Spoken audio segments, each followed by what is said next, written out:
Quand on veut investir en bourse en Belgique, il y a une fiscalité plutôt avantageuse, mais très complexe. Il y a plein d'avantages, mais il y a aussi plein de pièges à éviter absolument, ainsi que plein de règles et de contraintes administratives plutôt laborieuses dont on se passerait bien. Cependant, si on ne les respecte pas, on risque des amendes assez sévères et je suis passé par là aussi, j'y comprenais rien, je me disais mais c'est un monde, c'est incroyable, en fait il faut être un fiscaliste, ce que je ne suis pas, je ne suis qu'un simple particulier qui investit en bourse, frustré de ne trouver aucun contenu sur la Belgique, qui s'est dit tiens je vais lancer quelques vidéos là-dessus, essayer de créer des espaces de discussion et tout ça.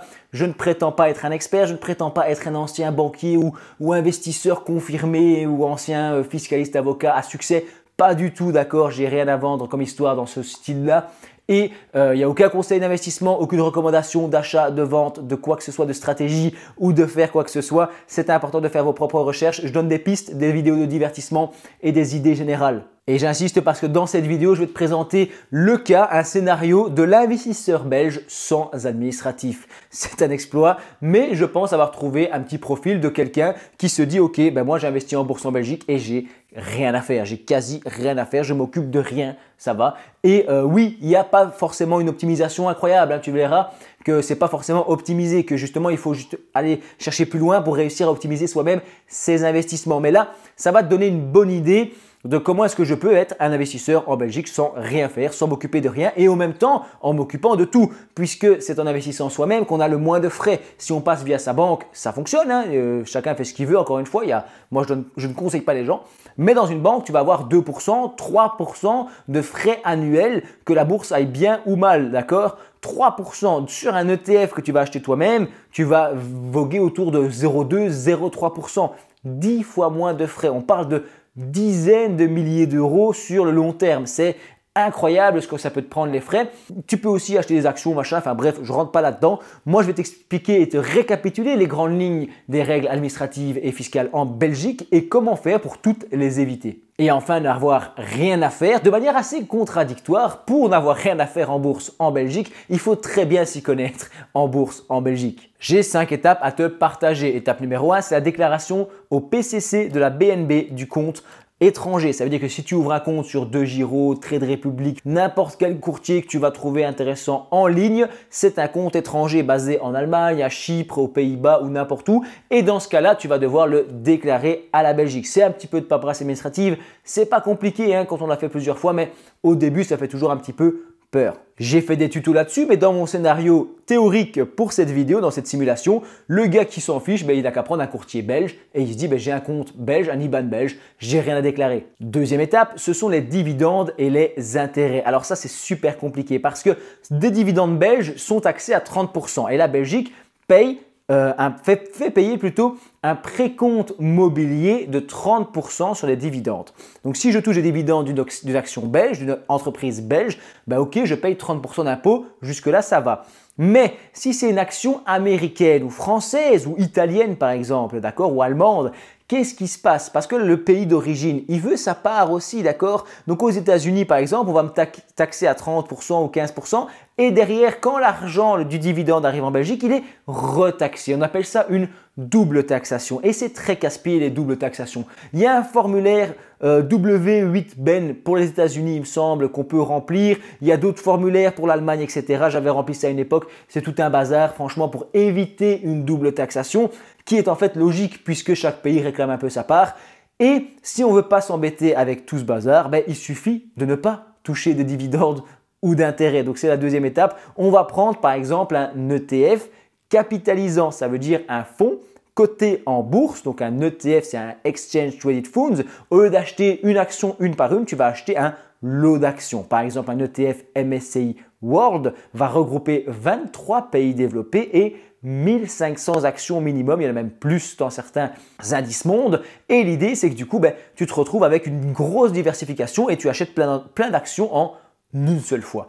Un ETF, c'est pas magique, hein, ça reste risqué. Investir comporte toujours des risques de perte en capital, attention, mais un ETF, c'est plutôt sympathique. Et tu peux choisir qu'il soit capitalisant ou distribuant. S'il est capitalisant, les dividendes, il ne te les remet pas. Ils sont automatiquement réinjectés dans l'ETF et viennent gonfler ta performance. Si tu choisis un ETF distribuant, dans ce cas-là, il va te distribuer les dividendes. Il va dire, dans les 1500 entreprises, j'ai reçu des dividendes à ta place. Qu'est-ce que je fais? Je te les donne ou pas? Tu veux un distribuant? Je te donne tes dividendes. Mais évidemment, ils seront taxés, ça déclenche tes taxes. Si tu ne les veux pas, je peux les capitaliser, donc ils sont toujours pour toi, mais tu ne payeras jamais de taxes dessus puisqu'ils sont capitalisés dans l'indice, tu ne les as jamais touchés. Et d'un point de vue rendement, c'est intéressant puisque un ETF capitalisant va faire tourner les intérêts composés et recapitaliser les dividendes, mais en plus, on ne doit pas s'inquiéter des règles fiscales, des doubles impositions, des machins, des bazars. Tout est compris dans l'ETF capitalisant. Avant de passer à la troisième étape, j'insiste, il n'y a aucun conseil d'investissement, ce n'est pas une stratégie spécialement optimisée. Je fais un scénario théorique qui explique le profil d'un investisseur belge et la méthode pour n'avoir rien à faire d'un point de vue administratif, en tout cas en théorie. Troisième étape donc, c'est la taxe sur la plus-value. Elle n'est pas encore en place en Belgique au moment où je tourne cette vidéo, donc voilà, mais apparemment on va avoir une taxe sur la plus-value. Et en fait, dans mon scénario ici, on ne va pas vraiment l'éviter, mais en tout cas, on va la retarder. On va se dire, si c'est une taxe sur la plus-value réalisée, ça veut dire que lorsque je vends et que je gagne de l'argent, je paye une taxe. Eh bien, le principe, ça va être de ne jamais vendre. Ça veut dire, je ne vends jamais rien. Je garde mon ETF sur 10 ans, 15 ans, 20 ans. Je garde mes placements, mon petit ETF capitalisant là, pendant très longtemps et donc, je ne paye jamais de taxes dessus puisque je ne le vends jamais.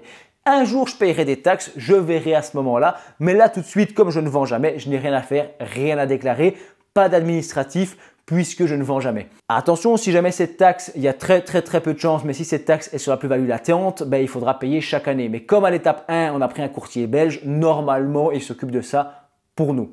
Attention en passant que lorsque le compte titre dépasse, donc le compte titre c'est là où tu mets tes titres, tes actions, ton compte de bourse, lorsqu'il dépasse 1 million d'euros en valeur, plus-value comprise, en Belgique, tu payeras une taxe compte titre de 0,15% qui fait un petit peu mal quand même, c'est pas cool. Mais c'est à prendre en compte au moment où tu vas monter plus, mais on verra tout ça plus tard encore une fois. Je suppose que là, tu n'es pas encore au million. Sinon, dites-le moi en commentaire et j'adapterai mes vidéos pour vous. Quatrième étape, c'est la fameuse taxe Renders. J'ai déjà fait une vidéo dessus si tu veux avoir plus de détails. Mais en gros, la taxe Renders, c'est une taxe qui va taxer la plus-value à 30% sur les fonds investissant dans plus de 10% de produits de taux. Typiquement des obligations, donc des produits qui rapportent des intérêts. D'accord? Si ton fonds investit là-dedans, dans ce cas-là, tu risques une taxe Renders. C'est des fonds souvent qui sont un peu moins risqués. Ça a du sens de prendre ce genre de fonds. Ça a du sens de même payer la taxe Renders et de prendre ça quand même. Il ne faut pas forcément se décourager. Mais si on ne veut pas d'administratif dans mon petit scénario, on se dit j'évite simplement cette taxe Renders. Je ne prends pas de produits qui sont concernés par ça. Je prends un ETF 100% en actions et donc pas de taxe Renders. Un ETF physique, capitalisant, 100% en actions pour l'instant et que je garde à long terme évidemment. Pour l'instant, j'ai rien à faire en fait sur un courtier belge. Je ne sais plus où j'en suis. Pour l'instant, j'ai rien à faire. Je ne vends jamais, c'est ça. J'ai rien à faire, j'ai rien à déclarer. Je suis administrativement en paix. Même si encore une fois, ce n'est pas forcément le plus optimisé, je reste sur une simulation théorique. Cinquième et dernière étape, c'est la TOB, taxe sur les opérations boursières, une taxe spécifique à la Belgique. Ça existe dans d'autres pays, d'autres fois on m'a chipoté en commentaire, mais la TOB pure, taxe sur les opérations boursières, c'est une taxe belge, d'accord, qui est en Belgique sur chaque achat, chaque vente, chaque opération que tu fais en bourse. Et du coup, il va falloir payer le bon taux et surtout il va falloir le payer, le déclarer, le calculer. Si tu as un courtier étranger qui ne s'en occupe pas pour toi, il va falloir faire tout ça. J'ai fait des vidéos sur le sujet si jamais ça t'intéresse sur une qui s'appelle les bons taux. Donc pour savoir quel taux de TOB 0,12, 0,35 ou 1,32 faut-il appliquer à quel actif financier. J'ai fait une vidéo là-dessus sur le guide des bons taux de TOB ou un truc ainsi. Et puis j'ai fait une deuxième vidéo comment calculer et déclarer sa TOB quand on sait le bon montant à appliquer. Si tu te dis tout ça, c'est du chinois, je ne comprends rien, j'ai envie de ne pas m'en occuper, tu peux prendre soit un courtier belge qui s'occupe des taxes, envoie un mail au service client pour être certain qu'il s'occupe de tout, ou alors tu peux prendre un courtier étranger, il y en a certains qui s'occupent aussi de la TOB. Tu restes responsable de ta déclaration fiscale, donc s'ils font des erreurs, ça restera ta faute. Attention à quand même vérifier. Un courtier belge, normalement, ne fait pas d'erreur. Et les courtiers en ligne, normalement, ils doivent se débrouiller aussi. Mais je n'ai pas testé tous les services de tout le monde. Je ne peux pas me porter garant de quoi que ce soit.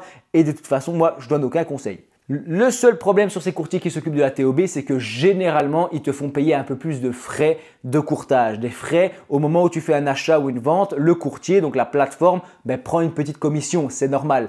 Et ici, il y a des courtiers qui s'occupent de la TOB qui sont généralement un peu plus chers. Pas toujours, mais ça, il faut faire un peu son marché.